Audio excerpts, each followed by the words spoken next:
আনন্দপুর জামে মসজিদ থেকে তখন এশার আজান ভেসে আসছে। আজ পবিত্র রমজানের প্রথম তারাবি।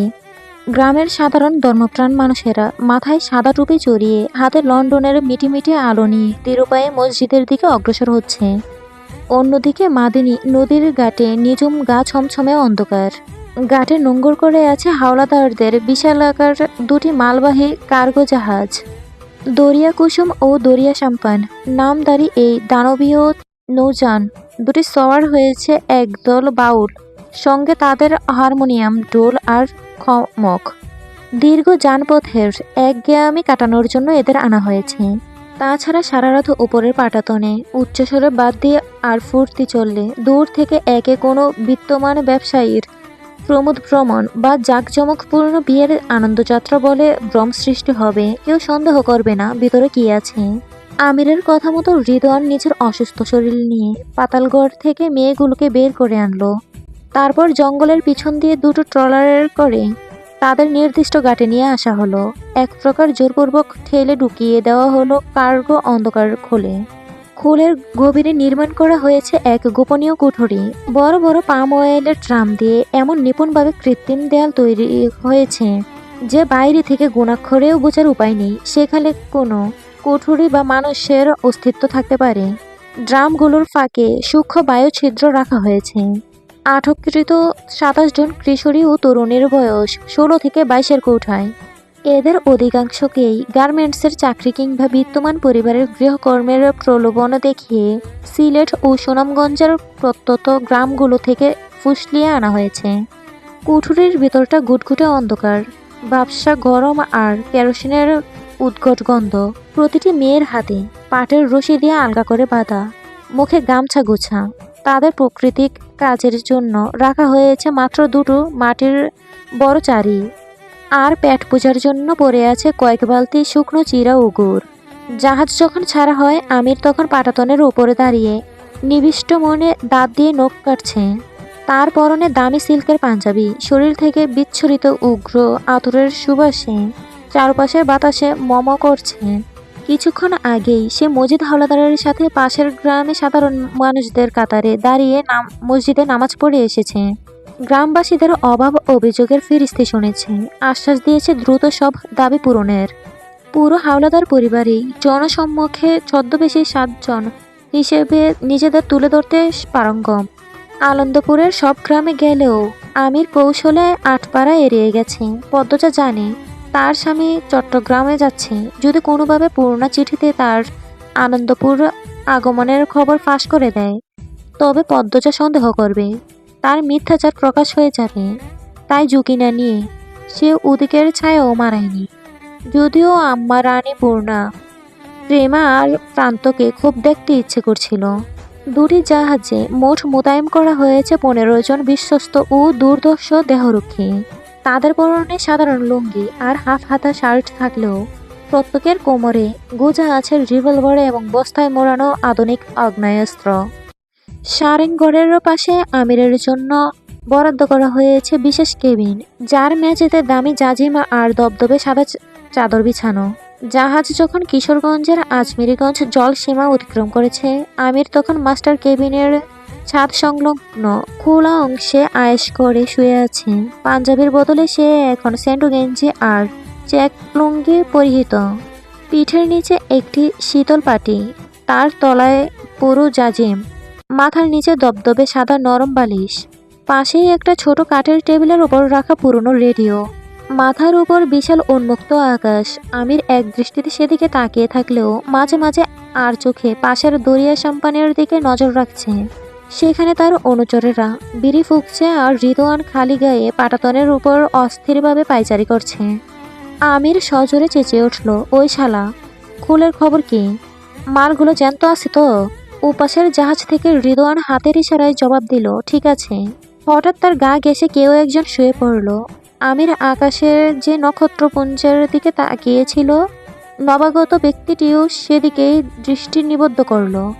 আমির মাথা না ঘুরিয়েই অনুচ্চস্বরে শুধালো, ঘুমাচ্ছিস না কেন?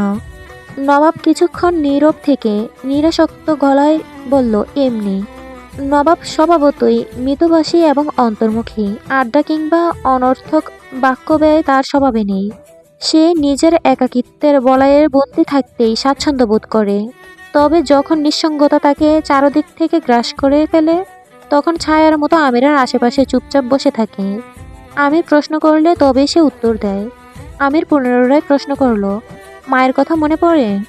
নবাবের ঠোঁটে ম্লান হাসি ফুটে উঠল। নির্লিপ্ত কণ্ঠে জবাব দিল, না। তোর জীবনের লক্ষ্য কি? যা ছিল তা পূরণ হয়েছে। এখন টাইটানের লক্ষ্য আমার গন্তব্য।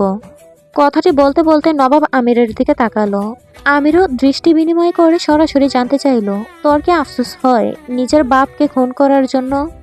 নবাবের চোখে মুখে কোনো অপরাধবোধের চিহ্ন মাত্র নেই। সে নির্বিকারভাবে বলল, ও আমার বাপ ছিল না, কেউ আমার মাও নয়। যেখানে কোনো সম্পর্কই নেই সেখানে আফসোসের সুযোগ কোথায়? আমির পুনরায় মুখ ফিরিয়ে আকাশের সবচেয়ে উজ্জ্বল তারাটির দিকে চেয়ে রইল। নবাবের জন্ম 1978 সালে। তার জন্মদাতা ছিল বিন্দেশি এক সুদর্শন পুরুষ, এক্সচেঞ্জ প্রোগ্রামে আসা ভারতের একজন উচ্চশিক্ষিত প্রফেসর। সিলেটের অতি সাধারণ পরিবারের তরুণীকে প্রেমের মায়াজালে আবদ্ধ করে সেই শিক্ষিত পশুটি শেষ পর্যন্ত তাকে জোরপূর্বক দর্শন করে। গর্বে নবাবকে রেখে লোকচক্ষুর আড়ালে সীমান্ত পেরিয়ে পালিয়ে যায়। লোকলজ্জা আর দরিদ্রের কষাঘাতে পিষ্ট হয়ে নবাবের মা শেষমেশ শহরের নিষিদ্ধ পল্লীতে আশ্রয় নিতে বাধ্য হয়। নবাবের বয়স যখন মাত্র 5, তখন তার মা তাকে এতিমখানায় ফেলে দিয়ে চলে যান। সেই এতিমখানার তথাকথিত এক ধর্মীয় লেবাসধারী নরপশুর লালসার শিকার হতে হয় নিষ্পাপ নবাবকে। তখন থেকেই তার কাছে পৃথিবীতে বাবা মানে পলাতক প্রতারক, আর মা মানে সেই জননী যে সন্তানকে নরকের আগুনে ফেলে চলে যায় শুধুমাত্র প্রেমিকের প্রতি ঘৃণা বলে। নবাবের বয়স যখন 9, তখন আমির তাকে বলাৎকার থেকে উদ্ধার করে নিজ আস্তানায় নিয়ে আসে। অতি অল্প বয়সে সে জড়িয়ে পড়ে অন্ধকার জগতে নানা অপকর্মে। 13 বছর বয়সে নবাব জানতে পারে তার প্রফেসর পিতা আবারও কোনো দপ্তরের কাজে এই অঞ্চলে এসেছে। সংবাদটি শোনা মাত্র নবাবের ভেতরে প্রতিশোধের দাবানল জ্বলে উঠল। আমির উৎসাহের সাথে তার হাতে তুলে দিল অস্ত্র। নিজের জন্মদাতাকে হত্যার মাধ্যমে নবাবের অপরাধ জগতে অভিষেক ঘটে। তার সাহস আর বুক চেরা ঘৃণা দেখে আমির কখন যেন তাকে নিজের খুব কাছে টেনে নেয়, আর নবাবও হয়ে ওঠে আমিরের একনিষ্ঠ ছায়াদের একজন। নবাব নিস্তব্ধতা ভেঙে ডাকলো, টাইটান। আমির প্রত্যুত্তর দিল না। তার স্থির দৃষ্টি নিবদ্ধ মহাকাশের অসীম শূন্যতায়। চারদিকে শা শব্দে হু হু বাতাস বইছে। নবাব পুনরায় প্রশ্ন করলো, এত লোকবল থাকতে ঘর সংসার ফেলে আপনি নিজে কেন এলেন? এই কাজটা তো আমরাই করতে পারতাম। আমির দীর্ঘশ্বাস ফেলে বলল, এই ব্যবসাই আমার সব নবাব। এখানে বিন্দুমাত্র ভুল হলে সব ধূলিসাৎ হয়ে যাবে। বিদেশের যে প্রভাবশালী খদ্দেরদের কাছে এই মেয়েদের পাঠানো হয়, তারা ক্ষমতাধর, খামখেয়ালি। তাদের নির্দিষ্ট কোনো উৎসব বা ঘরোয়া পার্টির জন্য ঠিক নির্দিষ্ট মুহূর্তে চালান পৌঁছানো চাই। সময় মতো ডেলিভারি দিতে ব্যর্থ হওয়া মানে তাদের অসম্মান করা, আর সেটা আমি গুণাক্ষরেও হতে দিতে পারি না। যখন আরো বড় হবি, সব দায়িত্ব নিজের কাঁধে নিবি, তখন এই অস্থিরতা বুঝবি। বিজিবি আর কোস্টগার্ডদের উচ্চপদস্থ কর্মকর্তাদের সাথে আগে থেকেই আলোচনা করতে হয়, যিনি হয়তো মাত্র 2 ঘন্টার জন্য নজরদারি শিথিল রাখবে। এই নির্দিষ্ট সময়টুকুর মধ্যে সীমান্ত পার হতে না পারলে পুরো অপারেশনে বেঁচতে যাবে। এই টাইট শিডিউলই আমিরকে স্থির হতে দেয় না। একবার ডিল চূড়ান্ত হয়ে গেলে এবং অগ্রিম অর্থ পকেটে ঢুকলে সেখান থেকে পিছিয়ে আসার কোনো পথ খোলা থাকে না। হয় পণ্য পাঠাও, নয়তো মৃত্যুকে বরণ করো। তাই তো চালানের সময় আমির এক মুহূর্তের জন্য শান্তি পায় না। সামান্য বিচ্যুতি মানেই তার তিলে তিলে গড়ে ওঠা তাসের গড়ে বাঙ্গন ধরা। নবাব সবই জানে, এই জগতে সব ওই ঘড়ির কাঁটার সাথে পাল্লা দিয়ে ছুটছে। বিদেশের বিত্তশালী খদ্দেরদের কোনো ওজোর আপত্তি শোনে না। তাদের কাছে কথা মানেই কথা। কেউ আমাদের দিকে তাকিয়ে আছে নবাব। আমির আকাশের দিকে থেকে দৃষ্টি না সরিয়েই শান্ত গলায় কথাটা বলল। আমিরের অদ্ভুত ক্ষমতা এটা। সে মানুষের উপস্থিতি কিংবা তার ওপর নিবদ্ধ চোখের দৃষ্টি অলৌকিকভাবে টের পেয়ে যায়। নবাব বিভ্রান্ত হয়ে আশেপাশে তাকাতেই আমির নিচু স্বরে যোগ বলল, সারেংগড়ের দিকে। নবাব চট করে সারেংগড়ের দিকে তাকাতেই বাবুর্চি দ্রুত আড়াল হয়ে গেল। সে এতক্ষণ এক দৃষ্টিতে আমিরের দিকে তাকিয়েছিল। আমির বাবলেশহীন কণ্ঠে শুধালো, ও হঠাৎ আমাদের দেখছিল কেন? নবাব কিছুক্ষণে সেই অন্ধকার কেবিনের দিকে তাকিয়ে থেকে পরিস্থিতিটা বিশ্লেষণ করলো। তারপর খুব নির্লিপ্ত ভঙ্গিতে বলল, ও বেইমানি করবে, বিশ্বাসঘাতক। আমির পাল্টা প্রশ্ন করলো, কার কাছে বিক্রি হতে পারে বলে তোর মনে হয়? নবাব সময় নিল না, ছোট করে উত্তর দিল, এমপি বজলুল হক। এরপর দুজনই অদ্ভুতভাবে চুপ হয়ে গেল, যেন এইমাত্র তারা খুব সাধারণ একটি আলোচনা সেরেছে। একজন মানুষের এক পলকের চাহনি দেখে সে যে বেইমানি এবং কার কাছে নিজেকে বিক্রি করেছে সেটা নিয়ে ধরে ফেলেও তাদের মধ্যে কোনো দুশ্চিন্তার ছাপ পড়ল না। আমির পাটাতন ছেড়ে রান্নাঘরের দিকে যেতে লাগলো। সে বাবুর্চিকে এখনই পাকড়াও করতে যাচ্ছে না, তার গন্তব্য সেহারির দস্তরখানা। স্রষ্টার ইবাদত বন্দেগীতে তার কোনো আগ্রহ নেই, তবুও খেতে যাচ্ছে কেবল একটি নামকে কেন্দ্র করে, পদ্মচা। পদ্মচা সেহারি খেয়ে সারাদিন উপোস থাকবে, আর সে আত্মসুখে মগ্ন হয়ে উদরপূর্তি করবে। এমন বৈষম্য তার প্রেমানুভূতিতে পরিপন্থী। মূলত প্রিয়তমার ক্ষুধার সাথী হতেই তার সেহারি খাওয়া। নবাব দীর্ঘশ্বাস ফেলল। হঠাৎ তার পুরনো এক স্মৃতি মনে পড়ল।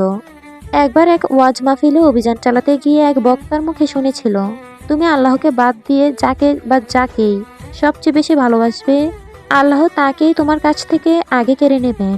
হঠাৎ কেন এই অশুভ স্মৃতির উদয় হলো তা নবাবের বোধগম্য হলো না। সে মাথা নেড়ে অমঙ্গলজনক চিন্তাটা ঝেড়ে ফেলার চেষ্টা করলো। খাবার খেতে খেতে নিজের অজান্তেই আমির অতীতে ডুবে গেল। পদ্মজাকে প্রথম দেখার লগ্নটি তার সাজানো গোছানো নিস্তরঙ্গ পৃথিবীটাকে এক নিমেষেই লণ্ডভণ্ড করে দিয়েছিল। বাড়ি ফেরার পর রাত যত গভীর হচ্ছিল, তার চোখের ঘুম ততই যোজন যোজন দূরে সরে যাচ্ছিল। বিছানায় শুয়ে ছটফট করছিল, এপাশ ওপাশ করেও কোথাও স্বস্তি মিলছিল না। তার সমস্ত অস্তিত্ব জুড়ে তখন কেবলমাত্র সেই 16 বছরের কিশোরের অধিকার।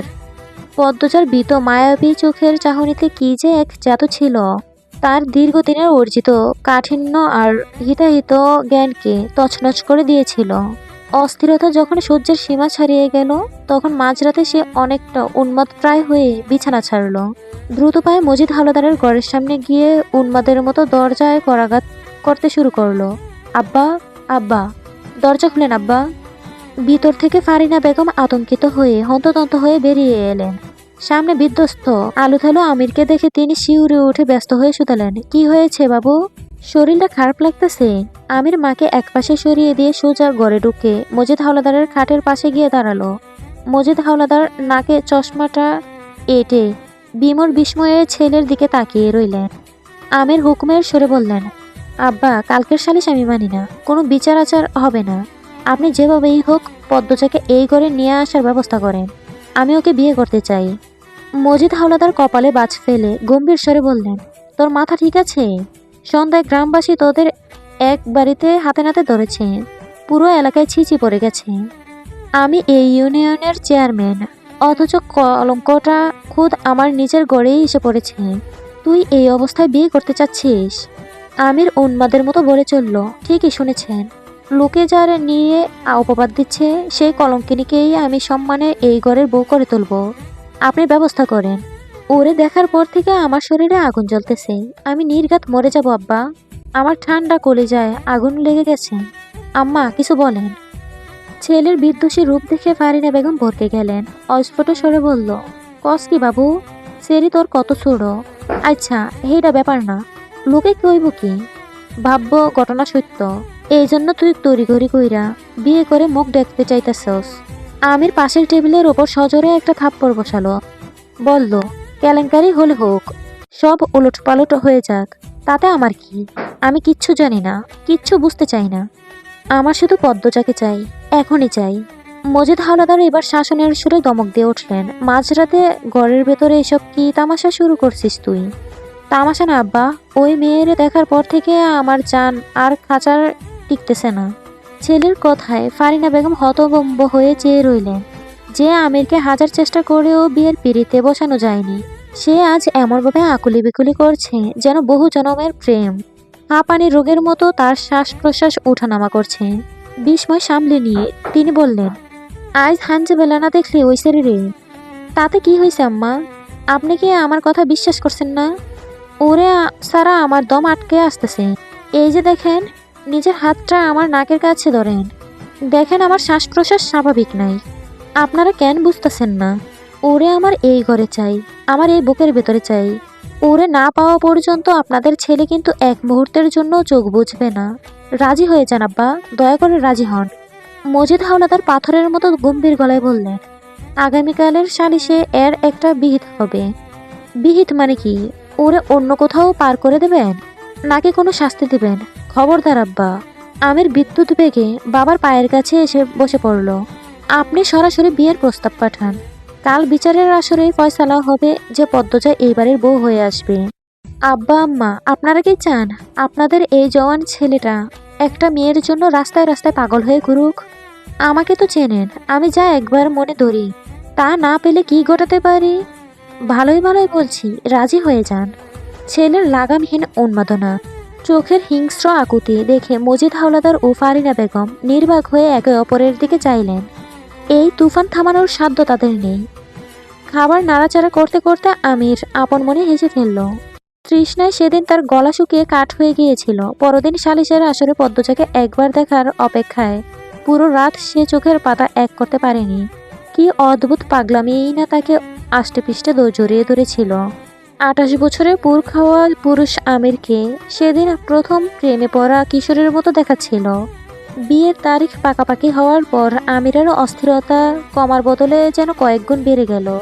বাড়ির বিশ্বস্ত কাজের লোক মগাকে বগল দাবা করে সে দিনরাত মোরল বাড়ির আশেপাশে টহল দিতে লাগলো। দবদবে সাদা আদ্দির পাঞ্জাবি আর পাজামা পরে রাজপুত্রের বেশে টই টই করে ঘুরত। উদ্দেশ্য একটাই, যদি দুই পাক পদ্মজার এক ঝলক দেখা মেলে। মাঝে মাঝে টিনের বেড়ার উপর দিয়ে উকি মেরে দেখার চেষ্টা করত, কিন্তু কপাল তার সহায় ছিল না। প্রতিবারই সে পদ্মজার মা হেমলতার তীক্ষ্ণ তেজস্বী চাহনির সামনে পড়ে যেত। আমির তখন আমতা আমতা করে লাজুক ভঙ্গিতে এগিয়ে গিয়ে আম্মা বলে নিচু হয়ে হেমলতার পা ছুঁয়ে সালাম করত। এমনও দিন গেছে, দিনে ৮ বার মুখোমুখি হওয়ায় সে ৮ বারই কদমবুসি করেছে। হেমলতা ভ্রু কুঁচকে বলেছিলেন, একদিনে ৮ বার সালাম করলে সব বাড়ে কিনা জানি না, তবে বিরক্তি ঠিকই বাড়ে। তোমার কি কোনো কাজ নেই? পরদিন বরদুপুরে উঠান জনশূন্য দেখে আমের পা টিপে টিপে প্রায় ঘরে ঢুকেই পড়েছিল। ঠিক তখনই আড়াল থেকে হেমলতার গমগম কণ্ঠস্বর তীরের মতো দিয়ে এলো, বাড়ি যাও আমির। আমির থতমত খেয়ে চোরের মতো কাষ্ঠ হাসি হেসে কোনো মতে বলল, জি। বলে দ্রুত পায়ে বাড়ির সীমানা পার হয়ে গেল। কিছুক্ষণ পর আবার ঠিক ওই ফিরে এলো নির্লজ্জের মতো। সেদিনেই বিকেলে মরা রোদে গ্রাম্যপথটা মায়াবী হয়ে উঠেছিল তখন। আমির খুঁট সামলাতে সামলাতে মকাকে নিয়ে হাঁটছিল বাড়ির পথে। এমন সময় হঠাৎ সামনে পড়ে গেল পূর্ণা। আমিরকে দেখা মাত্রই পূর্ণা নাক কুঁচকে গেল। ঠোঁট উল্টে সে সজোরে এক মুখ বিঞ্চি দিল, তারপর গট গট করে পাশ কাটিয়ে চলে গেল। আমির হক চুকিয়ে গেল, পরক্ষণে অট্টহাসিতে ফেটে পড়ল। মগের কাঁধে একটা চাপড় মেরে বলল, দেখলি তোরে কেমন সুন্দর করে মুখ বিঞ্চি দিল। যে না, আমারে না, ওইটা আপনারাই দিছে। এক নিমিষে আমিরের ঠোঁটের কোণ থেকে হাসিটা কর্পূরের মতো উবে গেল। বিস্ময় ভ্রু কুঁচকে পিছন ফিরে তাকালো। পূর্ণা কয়েক কদম দূরে গিয়ে গাড় ঘুরিয়ে আমিরের দিকে তীক্ষ্ণ নজর হানছে। পদ্মজার মতো রূপবতীর জন্য আমিরের মতো কালো পাত্রকে সে কিছুতেই দুলাভাই হিসেবে মেনে নিতে পারছে না। আমিরের চাহনি চোখে পড়তেই পূর্ণা পুনরায় জিহ্বা বের করে আরো একবার বিকটভাবে মুখ বেঞ্চি দিয়ে তার অসন্তোষ জানান দিল। আমির এবার সত্যিই থতমত খেয়ে গেল। আত্মবিশ্বাসে খানিকটা টান পড়ায় সে বিড়বিড় করে বলল, আমাকে কি ওর পছন্দ হয়নি? মগা নির্বিকার ভঙ্গিতে উত্তর দিল, যে না। কেন? আমার সমস্যা কি? বলতে বলতে আমির বেশ অস্থির হয়ে নিজের অবাধ্য চুলগুলো হাত দিয়ে ঠিকঠাক করার চেষ্টা করলো। মগা খানিক ভেবে বলল, হে ও কালা, আপনিও কালা। কালায় কালায় অমাবস্যা, এইটাই সমস্যা। দ্বিতীয় রাত। দিগন্ত বিস্তৃত কালো জলের বুক চিরে দুটো বিশাল জাহাজ তীব্র বেগে ছুটে চলছে। ওপরে খোলামেলা পাটাতনে বাতাসের ঝাপটা এসে লাগছে শরীরে। সেখানে এক পাশে মিটে মিটে আলোয় নিচে রাতের খাবার নিয়ে বসে আছে আমির আর নবাব। নবাব বলল, মঞ্জু বাবুর্চির ব্যাপারে কি সিদ্ধান্ত নিলে? আমির ধীরস্থির জবাব দিল, বেঈমানকে এত সহজে মারব না, দেখি কত দূর যায়। নবাব নিরুত্তাপ ভঙ্গিতে খেয়ে যাচ্ছিল। আমির আচমকা তার দিকে তাকিয়ে যোগ করল, ওর শেষটা তুই করবি, কিন্তু এখন নয়, সময় এলে আমি বলবো। নবাব মৌন সম্মতি জানিয়ে মাথা নাড়ল। বেঈমানি শব্দটার প্রতি তার আজন্ম ঘৃণা। কিছুক্ষণ পর আমির নিস্তব্ধতা ভেঙে পড়ল। তোকে বিদেশে পাঠানোর ব্যবস্থা করছি। বিস্ময়ে নবাবের হাতের গ্রাস থমকে গেল। আমির এক লোকমা ভাত মুখে পুরে বলতে লাগলো, আমার একটা প্রতিশোধ বাকি নবাব, কিন্তু শত্রু যে জায়গায় আছে আমি চাইলে হুট করে তার টুটি চেপে ধরতে পারবো না। তাকে হারাতে হলে আগে আমাকে তার সমান হতে হবে, বা তার চেয়েও বড়। সেই জায়গায় পৌঁছাতে 10-20 বছর লাগলেও আমি ধৈর্য ধরে যাব। প্রতিশোধের কারণ বা শত্রুকে সেসব কিছুই না জেনে নবাব বাত জ্বলে মাখাতে মাখাতে নিচু স্বরে বলল, আপনি যেখানে পৌঁছাতে চান আমরা সেখানেই পৌঁছাবো। আপনি যেখানে যেতে বলবেন সেখানেই যাব। তোকে বিদেশে না, যুদ্ধের ময়দানে পাঠাচ্ছি। এবছরে ব্যাংকক চলে যাবি, ওখান থেকে পুরো বিশ্বে আমার হাত হবি, আমার শক্তি হবি। ব্যাংককের আন্ডারগ্রাউন্ডে তোকে দখল করতে হবে। আপনার মেয়ের রক্তের বদলা নিতে আমাদের যত দূর যেতে হবে যাব। আমির মনে মনে কিছুটা চমৎকৃত হলো। সে একবারও স্পষ্ট করে বলেনি কিসের প্রতিশোধ তার বুকে চেপে আছে। শুধুমাত্র তার ভিতরে তপ্ত তৃষ্ণা আর আন্তর্জাতিক পর্যায়ে লড়াই করার সংকল্প দেখেই নবাব সত্যটা আঁচ করে ফেলল। বিস্ময়টুকু সে নিজের অভিব্যক্তিতে প্রকাশ পেতে দিল না, চুপ হয়ে গেল। নবাব সাধারণ কথা বলছে এমনভাবে মাছের কাঁটা ছাড়াতে ছাড়াতে বলল, আপনি থাকলে আপনার ছায়া হয়ে লড়ব, আপনি না থাকলে আপনার প্রতিষেধ হয়ে জ্বলব। আপনার মেয়ের খুনিকে নরক পর্যন্ত দাওয়া করে কসম খেলবো। আমিরের ঠোঁটে হাসি ফুটে উঠল। সে হাসিতে মায়ের রেশমাত্রও নেই। সে জানে এই বয়সের ছেলেদের রক্ত টকবক করে ফুটে, নেতার প্রতি এদের থাকে অন্ধ আবেগ। আমিরের কাছে হিসাবটা খুব সহজ। নবাব যদি কখনো বেইমানি করে, তাকে কুকুর বেড়ালের মতো তাকেও শেষ করে দিতে তার হাত তিলমাত্র কাঁপবে না। তবুও নবাবের আনুগত্য আমিরকে মুগ্ধ করে। সে নবাবকে ঠিক ভালোবাসে না সত্য, তবে তাকে ভীষণ পছন্দ করে। ওর পুরো নাম নবাব আল কায়রো।